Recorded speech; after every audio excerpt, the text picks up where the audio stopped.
Hola a todos, la rueda del True Crime sigue y sigue girando, un género que ha sido pues la gallina de los huevos de oro para Netflix y que alcanzó el punto, digamos, más álgido como ficción, me refiero con las 2 temporadas de Monstruo, ya sabéis, la primera dedicada a Jeffrey Dahmer y la segunda a los hermanos Menéndez. 2 éxitos de público y casi que también de crítica, sobre todo la primera, pero que el género en algún momento debe llegar a un límite que obviamente solo puede marcar su propio público. Así que, para esos mismos espectadores, hoy se ha estrenado Monstruo, la historia de Ed Gein o Ed Gein, lo mismo me da, la cual no se ha ofrecido a prensa antes de su estreno y en el momento en el que estoy grabando esto no he visto ni una sola review en internet y eso casi siempre es mala señal. Así que vamos a ver ya qué es lo que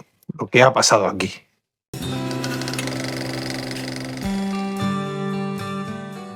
Monstruo, la historia de Ed Gein, es otra producción de la factoría Ryan Murphy, creador de las antologías American Crime Story, American Sport Story, American Horror Story y mil cosas más. Este tío no para en todo el año, pero hace las funciones de creador / productor. Del guión propiamente dicho se encarga un hombre de confianza suyo, Ian Brennan, que también guionizó series de Murphy como Vigilante o Halston o mismamente las temporadas anteriores de Monstruo. Y de la dirección se encarga Max Winkler, que también dirigió capítulos de series como Feud o la propia American Horror Story.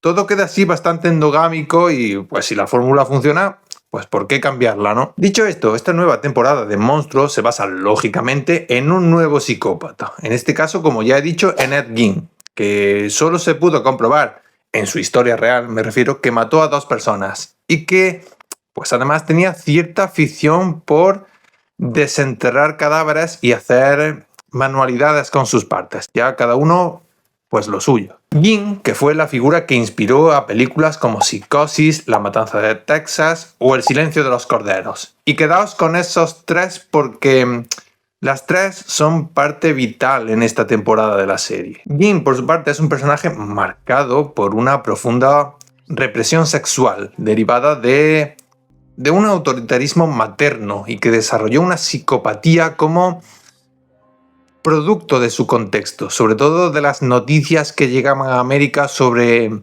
los horrores del Holocausto. Y el primer episodio se centra en ese contexto en el que surge ese tipo de monstruo. Yo diría que la tesis de la serie es que el monstruo no nace sino que se hace. Y hasta ahí pues todo normal, ¿no? Pero luego sí que hace una cosa que me parece muy muy chula y es que empieza a ramificarse, dejando de lado lo justo y sin olvidarlo, claro, la propia historia de Gein, para empezar a hablar sobre la fascinación que existe por el mal en la cultura popular en general y en el audiovisual en particular. Por esta idea circulan diferentes figuras conocidas por los amantes del cine como son Hitchcock o Tobe Hooper, figuras que pues usaron a Gein y sus actos como inspiración para sus películas y es interesante ese enfoque que plasma cómo la macabra realidad inspira a la ficción. La serie también se apoya en esa ficción derivada de toda esa maldad para desarrollar una crítica, pero es una crítica que en realidad Monstruo no se aplica a sí misma. Usa a Hitchcock o a Anthony Perkins para hablar de cómo el público comienza a mandar sobre qué cine se hace y qué cine se deja de hacer y sobre cómo los actores pasan al imaginario colectivo dependiendo del personaje al que interpreten. Y la propia serie es producto de ese mismo problema. Le ha dado a la gente lo que en realidad quería, en lugar de lo que debería darle. Pero bueno, eso lo desarrollaré más adelante porque es algo complejo y que tiene muchísimas interpretaciones. Total, que el enfoque de descubrir la mente del asesino a través de las pelis que ha inspirado me resulta interesantísimo y por esa parte sí que esta tercera temporada me parece novedosa. Es un recurso meta muy muy guay, pero ya fuera de eso no creo que haya mucho más que rascar. Y ciertamente esta temporada es como como la que más refleja ese interés de Murphy por los crímenes. Y ese interés propio se lo atribuye a otros personajes conocidos, para que desde ellos nos sea como más fácil entender esa fascinación. Y utiliza como punto de partida el suceso que funcionó como una ruptura del ser humano con el concepto de humanidad, con la atribución clásica de ese concepto. Usa el Holocausto como una situación instalada en el imaginario colectivo, como no podría ser de otra manera, lógicamente, y que dio lugar a una evolución de la maldad. Esto es algo muy metafísico, porque a partir de ese momento se produjo un vaciado del otro. El ser humano, tanto en el proceso del exterminio como en la particular historia de Ed Gein, sufre las consecuencias de una racionalización extrema e inmoral, donde el humano se vuelve un recurso que de asignarle algún atributo sería el de utilidad, con el conflicto que eso trae. Por eso siempre se tiene en mente esa clásica idea que durante el Holocausto se hacían como una serie de experimentos con el ser humano, que se hacían, por ejemplo, lámparas con los cadáveres, que eso es algo que se menciona también mucho en la serie, y con eso se convierte así al ser humano en un medio. Y algo muy parecido hace el protagonista de esta nueva temporada cuando, después de cometer los asesinatos, con esos cuerpos hace sillas o hace cualquier otro objeto. Se instrumentaliza el cuerpo, se vuelve materia prima, se reduce a objetos. Y en ambas situaciones, la de Gein y la del Holocausto, el humano deja de ser humano contra su propia voluntad. Y ahí Murphy ha encontrado un paralelismo muy interesante de analizar, a pesar de obviamente las diferencias que existen. Pues el nazismo era una maldad sistémica, y en Gein esa maldad es algo individual. Lo suyo era síntoma de una cultura podrida, con una moralidad difusa, que ya era imposible centrar después del Holocausto. Y es que Gein, o más bien sus acciones, son muy paradigmáticas de lo que es la metafísica de la modernidad, donde el ser se convierte en materia. Y siguiendo ya con estas divagaciones metafísicas, me ha venido a la mente que esta temporada tiene como mucho que ver con la obra de Haneke, salvando obviamente las enormes distancias ideológicas. Por ejemplo, me ha recordado a La cinta blanca, que iba sobre cómo la maldad se transmitía de padres a hijos hasta culminar en el Holocausto. Aquí también está ese componente de transmisión. O a La pianista, con esa relación tóxica materno-filial, o incluso, de hecho, para explicar el inicio de la psicopatía de Ed Gein, usa el mismo suceso que inicia la psicopatía del prota del vídeo de Benny. Pero no voy a entrar ahí mucho porque eso se desvela en los últimos capítulos. Pero que aunque a mí me lo recuerde, estoy seguro de que la serie es algo que repugnaría totalmente a Haneke, porque al final lo que hace Murphy es usar la violencia como puro morbo y como puro espectáculo, que es básicamente todo lo opuesto a lo que hace el austriaco. Aquí no está esa culpa que hace sentir Haneke con sus imágenes. Esto ya te digo que es un entretenimiento masivo. Y bueno, que en realidad solo he hecho esta conexión porque estoy preparando un video ensayo sobre la violencia en el cine de Haneke y espero tenerlo antes que acabe el año. Yo ahí lo dejo por si a alguien le interesa seguirme. Por lo demás, fuera ya de divagaciones filosóficas, pues una típica historia de asesinos en serie donde gran parte del metraje se ocupa de esa inadaptación social que parece ir siempre intrínseca a estas figuras. Aunque Ed Gein fuese un asesino original, si se me permite esa frivolidad, la serie no consigue un análisis que profundice en un campo que esté inexplorado, y todo porque tiene el tono de siempre. Es una serie que busca, como digo, el entretenimiento, y no lo digo como algo malo, porque de hecho la serie es entretenida y los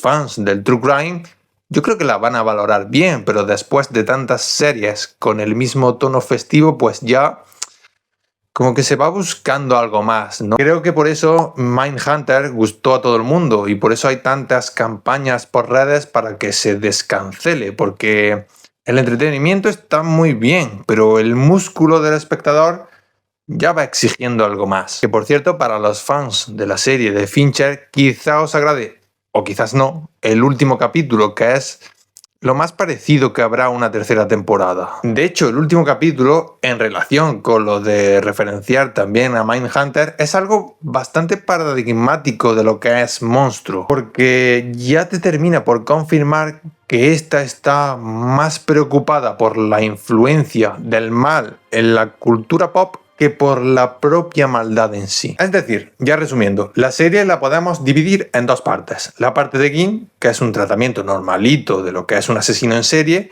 y la parte de cómo Ging ha pasado a la cultura popular, que es la parte donde vemos todas esas recreaciones de escenas de Psicosis, de la matanza de Texas y del silencio de los corderos. Y conocemos cómo germinó esa traslación de la maldad humana hacia el audiovisual. Y esta última parte, aunque me esté llevando la contraria a mí mismo, me interesa mucho más, pero porque me resulta algo más fresco ese carácter de cine dentro de cine y de dar respuesta a qué es lo que inspira a las grandes obras. Además que las reconstrucciones pues están muy conseguidas, eso va a gustar mucho. Volviendo a la serie, la temporada vuelve a pasar por el mismo error, o bueno, no error en sí, porque está hecho adrede, pero por el mismo conflicto. Las víctimas no importan, y para mí eso es conflictivo, y para mí eso es sintomático de un mundo donde el morbo es el motor principal, y un mundo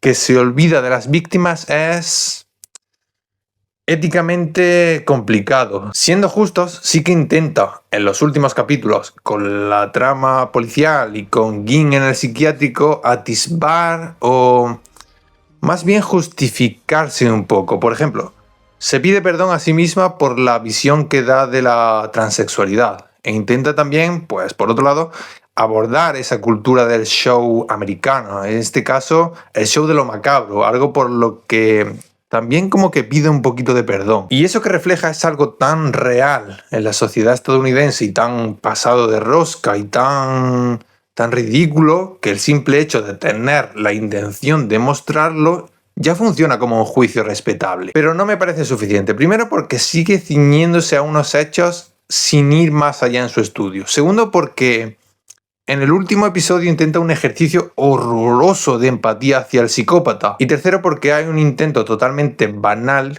que sigue con ese vicio postmoderno de crear multiversos en el audiovisual y empieza a meter cameos de todos esos dementes a los que ya incluyó Murphy en obras posteriores. Incluso hay también un momento en el que en una televisión aparece la escena de la persecución de O.J. Simpson y eso es algo que Murphy ya ha hecho. Tiene cosas que quedan feas, la verdad. Incluso hay momentos musicales muy fuera de lugar. Demuestra poco compromiso con el mundo en el que vive. Que no es que la serie le deba nada al mundo, pero ya me entendáis lo que quiero decir. La serie es totalmente consciente de que está fallando en algo y sus justificaciones, que las tiene y son las que me hacen ser consciente de que sabe que está fallando, sus justificaciones no son sinceras. Y sé que esto es un comentario más bien extra cinematográfico, que poco tiene que ver con la serie en sí, pero es que deberíamos reflexionar más sobre aquello que consumimos, porque somos los consumidores los que marcamos las pautas del mercado. Y estamos todos desplazando el sufrimiento real, estamos sintiéndonos atraídos por los verdugos y nuestra cultura los está retratando como gente atractiva, como gente con un aura magnética. Elegir a Charlie Hunnam para hacer de Ed Gein es desde luego una decisión consecuente con las tendencias. Que se represente al asesino por medio de un actor atractivo podrá atraer a más público, pero debemos preguntarnos a qué costo. Por cierto, que también otro de los temas a tratar, que ya lo he mencionado antes, pero voy a profundizar un poco, es la extraña obsesión que tiene Murphy por demonizar la homosexualidad y la transexualidad, haciéndolas ver como el foco de la maldad y a la vez consecuencia de una represión. Y sinceramente, después de tanto tiempo viendo cosas de Murphy, no creo que lo haga caso hecho, no creo que lo busque, sino que creo, y estos son ya conjeturas mías, creo que sí que quiere mostrar la sexualidad como algo que pueda derivar en maldad, pero que esa sexualidad nunca es heterosexual porque básicamente no es el mundo que Murphy trabaja. Es decir, habla del campo que conoce y a la vez dentro de ese campo coge las historias que sí que son una depravación moral. Y es otra de las cosas que intenta esclarecer en el último episodio con una conversación por radio que ya veréis y que a mí tampoco me convence eso mucho. Total, que aunque éticamente la serie pueda escamar, funciona como un tiro. Esto es así, esa es la verdad. Es una serie que quiere ser sombría y escabrosa y lo consigue con creces. Pero que a todas luces le falta una reflexión, porque es estrictamente necesaria una reflexión en este caso, y no la tiene. Es simplemente un espectáculo sensacionalista que hace que el espectador, en su proceso como espectador, se quede en una impresión superficial. Que ya digo que esa ausencia de, digamos, profundidad es un síntoma claro del mundo confuso en el que habitamos. Y Murphy, joder, no siempre ha sido así, porque en su antología de American Crime Story, por ejemplo, sí que existe ese compromiso hacia una realidad, como era en ese caso la de unos Estados Unidos convulsos desde diferentes ámbitos. Ya para cerrar, resumiendo, es una serie que se ve muy bien, que pasas muy buen rato, como serie en sí te da lo que te ofrece, pero yo soy de los que piensan que para hacer un análisis o una reflexión o lo que sea esto, no podemos caer en el positivismo, no podemos ceñirnos simplemente a lo que vemos, sino que tenemos que tomar también pues otros aspectos. Hay mil formas de abordar una expresión artística, todas por supuesto respetables, pero esa no es la mía y es por eso que me encuentro en plena contradicción con esta tercera temporada y por extensión con las otras dos. Porque es una buena ficción, pero no me parece que lo que trata lo trate con dignidad. Te pone en conflicto con el hecho de que te guste. Es conflictiva, es muy conflictiva, o al menos así me lo ha parecido a mí o así lo he sentido yo.